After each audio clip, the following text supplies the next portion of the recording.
Exercise can produce wonders എന്നാണ് പറയുന്നത്. ഇപ്പം ജസ്റ്റ് ഒരു അതെ. എക്സസൈസ് ചെയ്താൽ പെട്ടെന്ന് അതെല്ലാം റെഗുലർ ആവും. അല്ലെങ്കിൽ കൊടുക്കുന്നത് ഇപ്പം ഡയബറ്റിസിന് കൊടുക്കുന്ന മെഡിക്കേഷൻ തന്നെയാണ് ഈ PCOD ആൾക്കാർക്ക് കൊടുക്കുന്നത്. ഇപ്പം ഈ ഓക്കെ. PCOD എന്ന് പറഞ്ഞാൽ ഇതിൻ്റെ പുറം ചട്ടയിൽ മൾട്ടിപ്പിൾ സിസ്റ്റ് ഉണ്ടാവും.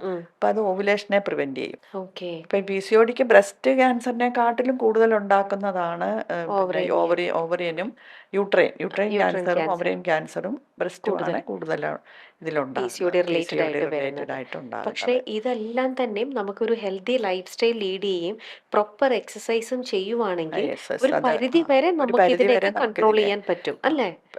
കൺട്രോൾ ചെയ്യാൻ പറ്റും. നമുക്ക് ഈ ചൈൽഡ്ഹുഡ് ഒബിസിറ്റി, ആ, ഈ അഡൽട്ട് ഒബിസിറ്റി ആണ് ബ്രസ്റ്റ് ക്യാൻസറിന് കൂടുതലായിട്ട് പറയുന്നതെങ്കിലും ചൈൽഡ്ഹുഡ് ഒബിസിറ്റി എന്ന് പറഞ്ഞാൽ കൂടുതൽ ഈ ഹോർമോൺ റിലേറ്റഡ് ആയിട്ട് കുറച്ച് കൂടുതലുണ്ടാവും.